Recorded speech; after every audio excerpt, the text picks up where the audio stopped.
Alright, y'all, here again with another video. Check out my book, by the way. It's available on Amazon.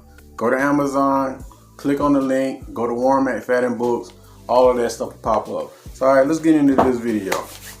So in this video, I'm going to talk about the beginning stages of your ex new little relationship, the beginning stages of the rebound relationship. I already went through the 5 stages they go through in general, but in the beginning stages, what they go through. First stage is the infatuation. You know, they got to be infatuated with the person and stuff like that.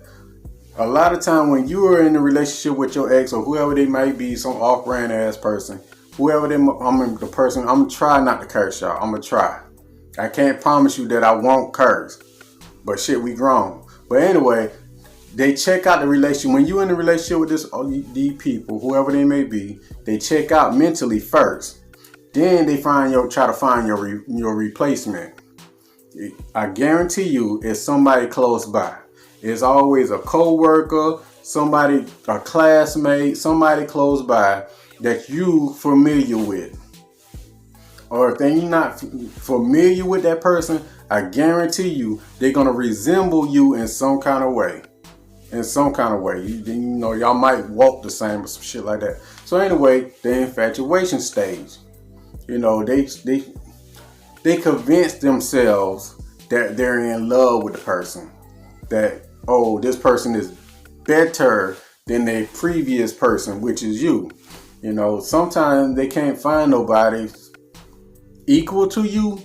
So they find someone that's the 2 type of people they want. The person that richer than you, does, you know, got a little bit more money than you, you know, so they can be spoiled and have their way. Or some poor, sappy ass person they can still get their way because a poor person ain't got nothing. They can be like, you know what, your broke ass depend on me. So since you depend on me, I got power over you. Go sit your monkey ass down somewhere. And they're gonna go do it.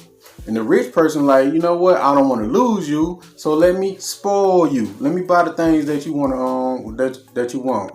So either way, they get their way. So those are 2 type of people they're gonna be infatuated with.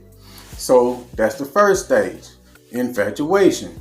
Then as the time go by and all that type of stuff, they start revealing their true colors. You know, they start revealing that, hey, they can never be satisfied. No matter what they do or how they do it, they can never be satisfied. It's their nature. They can never be satisfied. Don't matter what you do. They start revealing that they don't want to be lonely. They hate to be alone. Think about it. Really, really think about it.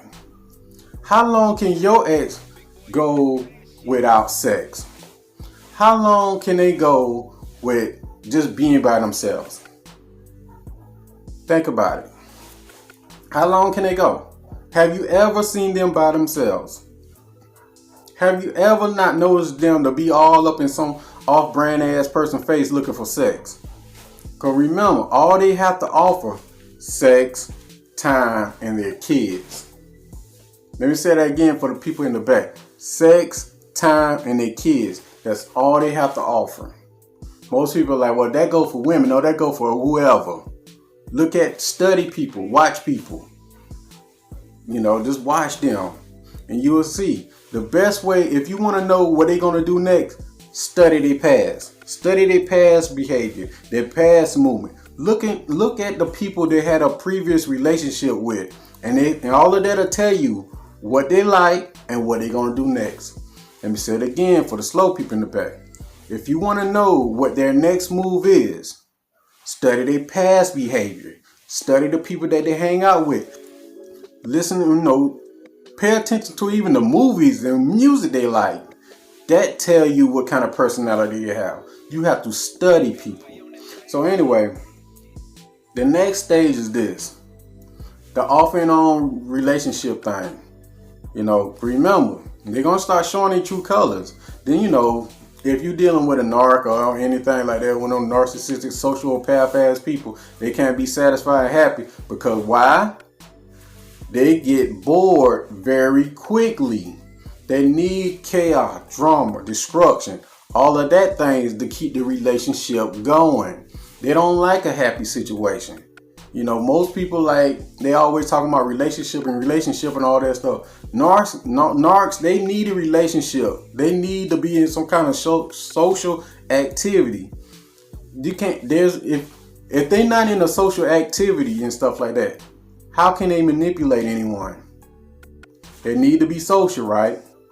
How can they manipulate anyone if they're not in a relationship with anyone? They need that stuff. So what are they going to talk about the most? Relationship stuff. I understand a lot of narcs watch my video. I know it's the public, so I don't trip off that. But narcs love to socialize, and because they need it to manipulate people and to get under people's skin. They study. They smart too, so they study people too. So that's why I always say you got to be smart as them or smarter. You know, if you're not, they're going to eat your ass alive. They don't go by that love and companionship and all that goofy stuff like that. They don't care about that stuff. They just need to be in a relationship because they have that worst fear, that one fear, that fear of being alone, that fear of being all by themselves. That's their worst fear. So the off and on relationship and stuff like that, that's the last stage. Just pay attention to them signs. Man, you know what? Don't even pay attention to them people. Just let them go. When you just notice them signs, like, okay, you moving very quickly to with this old off-brand ass person, you infatuation. That's the first stage, infatuation. Okay, then sooner or later you start hearing about how they fight. You just hear it through the grapevine. You're like, yeah, little Jimmy had to, put somebody out on the side of the road. What? That's what happened? You start hearing about them fighting and going off and on like that. Then you might hear about, oh, well, I heard they broke up. You start hearing about the off and on relationship. Why? Because they get bored. Around that time, that's when you probably get a phone call. They trying to monkey branch their monkey ass back to you. So you like, nah, don't fall for it. A lot of people fall and take the bait and go backwards to the off-brand ass people, thinking that they change. These people have not changed. They don't change. I want you to understand this. They don't change. They can camouflage and put on a good act for you, but the true them is still there. The way you get them to show their true colors, tell them no. Yeah, just tell them no. Just tell whatever, just like, you know what, can you cook the pancakes like I tell you do too, or whatever they make some stupid ass request. You just say no. Nah.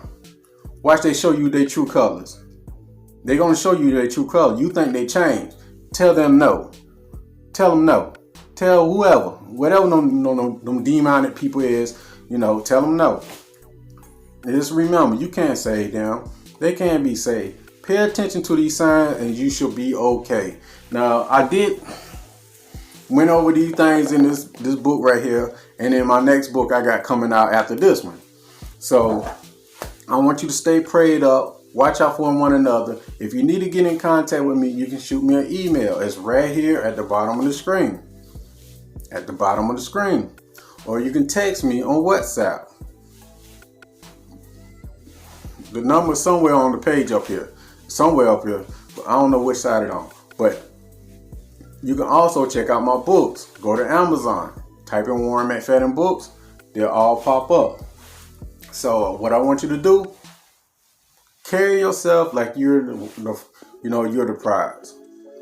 Just because you're in a relationship don't mean you happy. Don't let the off-brand ass people talk about you need to be in a relationship. You don't need nothing. All you need is God in your life. You set. Perfect. Boom. You good. A lot of people in relationship don't mean they're happy. A lot of people in relationship and still feel lonely. So don't let them off-brand ass people talk about that stuff like that. That's all they have to talk about. Narcs and all them off-brand ass people, all they talk about is a relationship. You need to do this in a relationship and do that in a relationship. They don't never notice. They don't never tell you, and they never gonna tell you what they offer. They just make a list of demands. And you need to do this. You need to wash your ass. You need to do this. You got to have so many figures in your bank account. How much money you got? Don't ask me shit. Soon as you ask them something like, okay, what you do? Oh, you shaming me or whatever the fuck they'll say. Don't get caught up in that situation. Focus on yourself and your goals and whatever you have an ambition to do in life. You only got so much time on this earth. Remember, when you was born, there was a clock on you ticking, and that clock represents death. You only have so much time in that, within that time now to accomplish your goals and your dreams. Goals and dreams over here, relationships and all that goofy ass shit over here. You're two separate roads.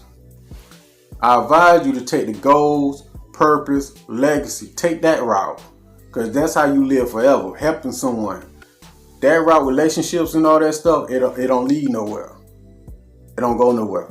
And it's not even guaranteed you're going to be happy. A lot of people in relationships are suffering in silence. Your choice is yours. But with that being said, take care of yourself. Peace.